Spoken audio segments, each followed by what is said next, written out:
Hi friend, welcome to PLC. पिछले video में हम लोगों ने फंक्शन कॉल्स के बारे में पढ़ा था। उसमें किसी फंक्शन को हम लोग कॉल करते हैं तो उस टाइम हम लोग वैल्यू भी सेंड कर सकते हैं और एड्रेस भी सेंड कर सकते हैं। तो उसी को कॉल बाय वैल्यू बोला जाता है और कॉल बाय एड्रेस बोला जाता है। ठीक है, तो ये दोनों चीज़ों को हम लोगों ने पिछले वीडियो में पढ़ा था। आज के इस वीडियो में हम फंक्शन विथ एरे देखेंगे। मतलब फंक्शन में एरे का इस्तेमाल किया जा सकता है। हाँ, बेशक किया जा सकता है। मतलब कि एक फंक्शन से अगर किसी दूसरे फंक्शन में एरे के एलिमेंट को भेजना हो या पूरा का पूरा एरे भेजना हो तो भी आप भेज सकते हैं। ठीक है, तो वहीं लिखा हुआ है, we can send array element as an argument. Argument के रूप में एरे एलिमेंट आप सेंड कर सकते हैं थ्रू कॉल बाय वैल्यू और कॉल बाय रेफरेंस। आप चाहे तो कॉल बाय वैल्यू का यूज कर सकते हैं वहाँ पे कंसेप्ट, या कॉल बाय रेफरेंस का कंसेप्ट आप यूज कर सकते हैं। And we can also send whole array and as an argument. आप वहाँ पे पूरा का पूरा एरे भी सेंड कर सकते हैं आर्गुमेंट के तौर पे। ठीक है, तो इन चीज़ों को हम लोग देखेंगे इस वीडियो में। तो एक एग्जांपल लेते हैं, जैसे कि सपोज कि एक एरे ही बनाते हैं।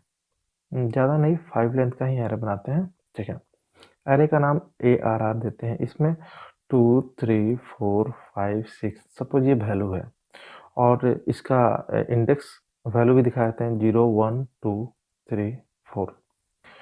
तो किसी फंक्शन को अगर आप कॉल करते हैं, वहाँ पे अगर किसी एलिमेंट को भेजने की ज़रूरत पड़ जाती है, तो आप जैसे कि आपको ये एलिमेंट भेजना है, सेकंड एलिमेंट।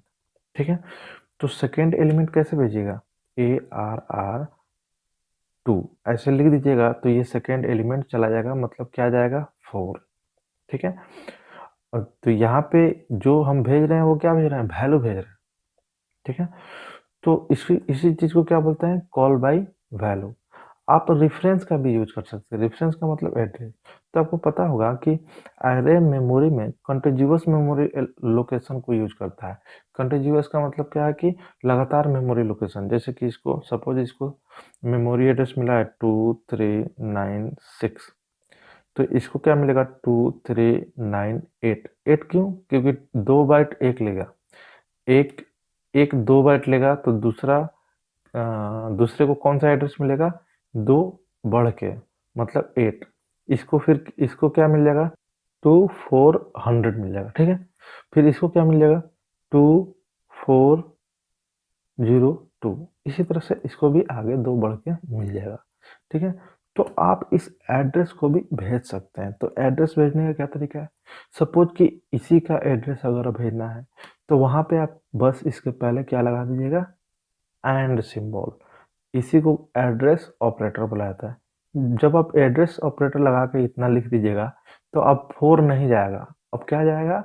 अब जाएगा 2400, मतलब एड्रेस जाएगा।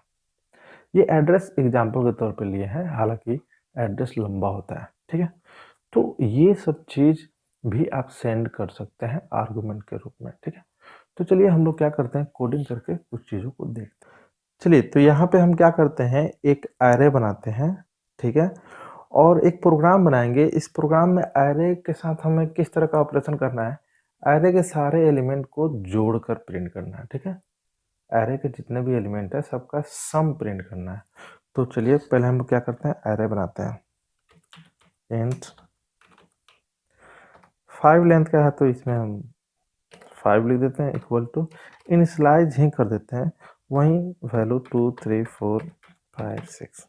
ठीक है, चलिए अब एरे है तो आपको पता है एरे के साथ अगर किसी तरह का ऑपरेशन करते हैं तो हमको लूप की आवश्यकता होती है। लूप की आवश्यकता होती है ना? हाँ, लेकिन यहाँ पे तो सम करना नहीं है। सम कहाँ करना है? किसी दूसरे फंक्शन में। तो यहाँ से क्या पास करना है?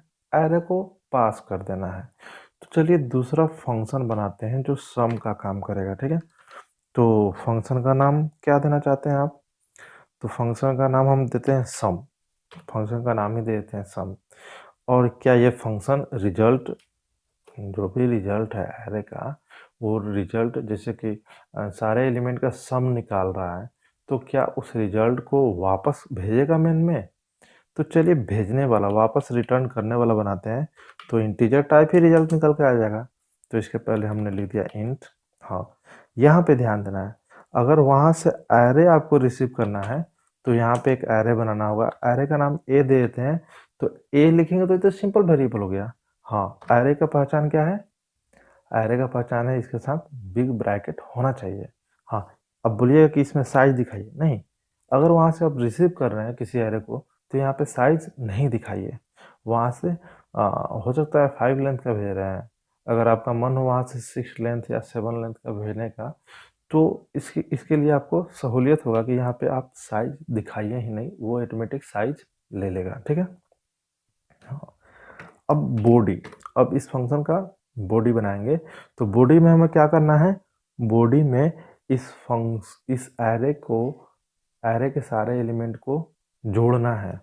तो उसके लिए हमें जो जो वेरिएबल चाहिए वो वेरिएबल लीजिए। जैसे कि एक लूप लगेगा तो आई ले लिया, एक सबको जोड़ना है तो एक एस ले लिया, लूप लगाएंगे for I equal to 0,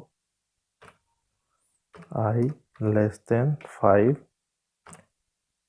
I plus plus. ठीक है। हाँ, अब सम करना है ना, तो S equal to S plus A I, बस ये कोड सम कर देगा।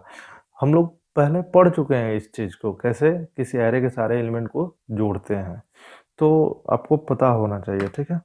तो बस ये क्या करेगा, सबको जोड़ लेगा और फाइनली हम लोग क्या करेंगे, रिटर्न करेंगे। तो यहाँ से रिटर्न कर दीजिए। क्या रिटर्न करना है? एस में जो पड़ा हुआ वैल्यू है उसको। आप कहिएगा कि 4 के बाद हमने यहाँ पे कर्ली ब्रेसेस नहीं दिया है, क्योंकि एक लाइन का कोड है ना, इसीलिए कर्ली ब्रेसेस हमने नहीं दिया है। ऑटोमेटिक एक लाइन का कोड वो ले लेता है। अब यहाँ से रिटर्न हम कर दिए एस। तो चलिए, फंक्शन मेरा पूरा का पूरा बन गया।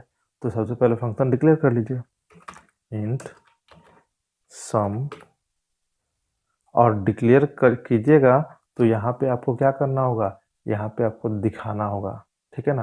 अगर कोई फंक्शन डिक्लेयर करते हैं तो आपको फंक्शन डिक्लेरेशन भी दिखाना होगा।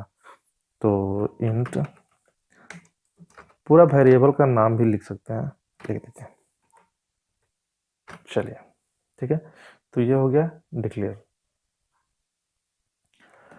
अब फंक्शन से काम लेना है ना, तो काम लेने के लिए हमको कॉल करने की जरूरत पड़ती है। तो आप थोड़ा सा गौर कीजिए कि ये फंक्शन कुछ रिटर्न भी कर रहा है। तो रिटर्न कर रहा है तो उसको लेने के लिए ऑलरेडी पहले से वेरिएबल बना के चलिए। तो एक एक वेरिएबल बना लेते हैं यहाँ पे s1। वेरिएबल s भी बना सकते हैं, किसी तरह का एरर नहीं आएगा, लेकिन कंफ्यूज ना हो इसी के लिए हम यहाँ पे s1 कर देते हैं। चलिए, अब यहाँ पे हम क्या कर देते हैं, s1 इक्वल टू सम, भेजेंगे क्या, ARR दिखिएगा। यहाँ से हम जो भेज रहे हैं, मतलब कॉल करते टाइम जो हम एरे भेज रहे हैं आर्गुमेंट के रूप में, तो पूरा का पूरा एरे ही हम भेज रहे हैं, किसी तरह का एक एलिमेंट नहीं भेज रहे हैं। ठीक है। तो पूरा का पूरा अगर एरे आपको भेजना है तो आप यहाँ पे क्या कीजिए, केवल एरे का नाम लिखिए, किसी तरह का वहाँ पे ब्रैकेट देकर उसमें 1 2 3 इस तरह का कुछ मत लिखिए। ठीक है, बस एरे का नाम। ओके, ठीक है। चलिए, हाँ, अब अपने एरे भेज भी दिया, वहां से सम आकर कहाँ स्टोर हो गया, S1 में। अब S1 को प्रिंट कर लीजिए, इसीलिए हमने ये प्रिंटअप को रखा था संभाल के। तो sum of all element equal to %d। ठीक है, किसका वैल्यू प्रिंट करना है, S1 का। चलिए, ये प्रोग्राम अब कंप्लीट हो गया, इसको अब रन कराते हैं। देखिए, ये प्रोग्राम काम कर रहा है एकदम। ठीक है। तो ये कैसे काम हो रहा है, ये यहाँ पे एक एरे का सारे एलिमेंट को कौन जोड़ा, फंक्शन ने जोड़ा। मेन फंक्शन किसी और को काम दे दिया, तुम काम करो, तो एक दूसरा फंक्शन उसके लिए काम कर दिया और रिटर्न भी कर दिया रिजल्ट। तो वो S1 में जाकर स्टोर हो गया है, हमने S1 को प्रिंट कर लिया। ठीक है। चलिए, अगर आपको ये वीडियो अगर पसंद आया हो तो प्लीज़ लाइक कीजिएगा, सब्सक्राइब कीजिएगा। मिलते हैं नेक्स्ट वीडियो में नेक्स्ट टॉपिक के साथ। ठीक है, तब तक के लिए थैंक यू।